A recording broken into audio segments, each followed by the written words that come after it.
आदेश आदेश आदेश। पुन्हा नवनाथ,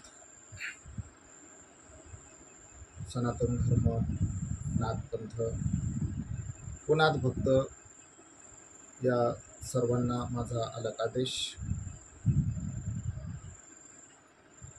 मित्रांनो, आज पुन्हा एक नवीन विषयावरती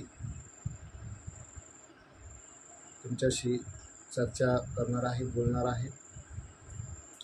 व्हिडिओच्या माध्यमातून काही ना काही नवीन सांगण्याचा प्रयत्न करणार आहे।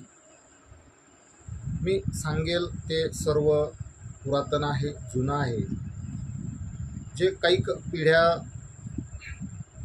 पिढ्यानपिढ्या मागे दडलेलं आहे। हळूवार ते सत्य, ते सामर्थ्य पुढं येणं बंद झालं किंवा जाणून बुजून ते कुणासमोर येऊ नये कदाचित म्हणून ते दडवलं गेलं आणि ते कधीही कुणाला कळलंच नाही, कुणापर्यंत पोहोचलंच नाही। जे काही ह्यामागे घडलं ते आपणा कुणालाही माहीत नाही। आपण आपल्या वडिलांपर्यंत, आजोबापर्यंत सांगू शकतो, त्याच्या मागं कोणती गोष्ट माहीत नाही। आणि आजोबापर्यंत जरी सांगायचं म्हटलं तर परिपूर्ण आपल्यालाही माहीत नसतं। विषय म्हणजे शास्त्र,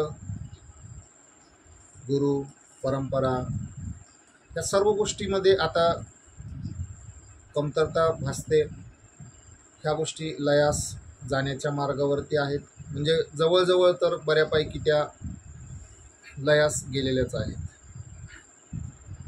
त्यामुळे सत्य ना कोणाला माहीत आहे, ना सत्य कोणाला समजत आहे। सांगायचं तात्पर्य एवढंच का काही वेळेस व्यक्तीच्या शरीरावरती हवा येते, वारा येतं, तो घुमतो आणि ज्यावेळेस तो त्या आनंदाचा शोधाशोध घेण्याचा प्रयत्न करतो, तो कुणाला तरी भेटतो। जो व्यक्ती जाणकार आहे किंवा जो व्यक्ती त्या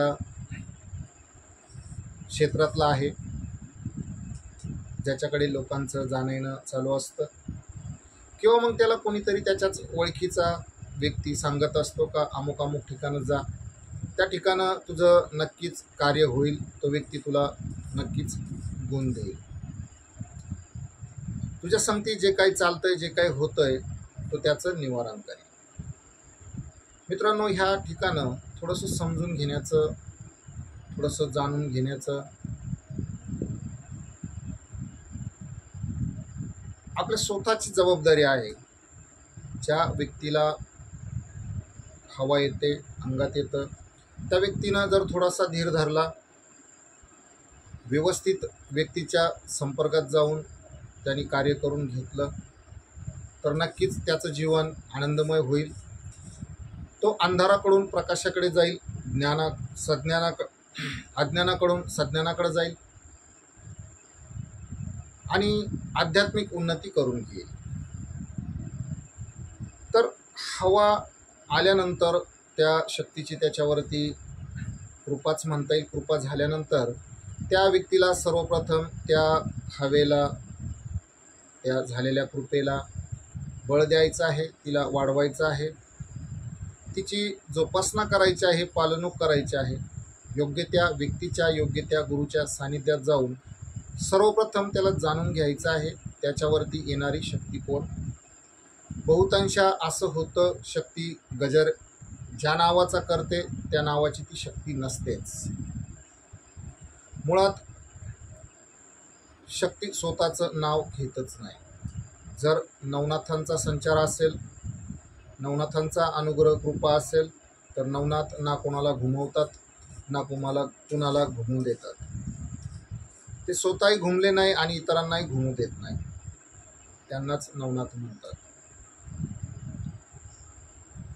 तुम्ही म्हणणार का हे कसं शक्य आहे, हे सत्य आहे का? तर हेच सत्य आहे।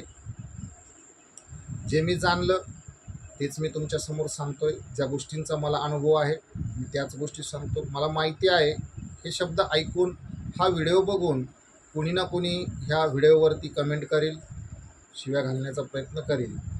पण हे सर्व होण्या किंवा करण्याऐवजी ज्याही व्यक्तीला हा भ्रम असेल किंवा ज्याही व्यक्तीपुढे हा प्रश्न पडेल त्यांनी मला प्रत्यक्ष भेटावं.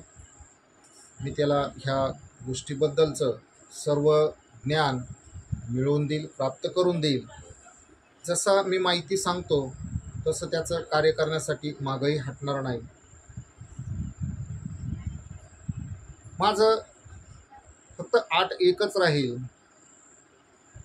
त्या व्यक्तीनं विश्वासानं ज्याही गुरुच्या सानिध्यात आहे त्याच गुरुच्या सानिध्यात राहून मी थोड्याशा काही पद्धती किंवा थोडंसं काही कार्य त्याच्याबरोबर करेल, जेणेकरून तो ह्या घुमण्यापासून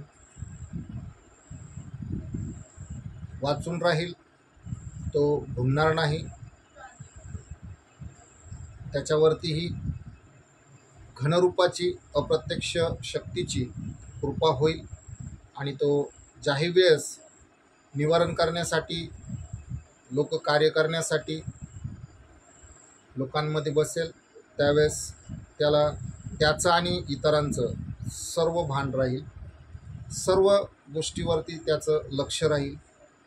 थोडक्यात म्हणजे सांगायचं, जी हवा, जे वारं, जी संचार त्याच्या अंगावरती येतो त्या संचाराला जर शक्तिपात करणारा गुरु असेल, ज्या गुरुला शक्तिपात करण्याची सिद्धी, शक्तिपात करण्याचं सामर्थ्य त्याच्या इष्टशक्तीनं प्रदान केलेलं आहे, तो व्यक्ती हे सहज करण्याला सामर्थ्यवान असतो.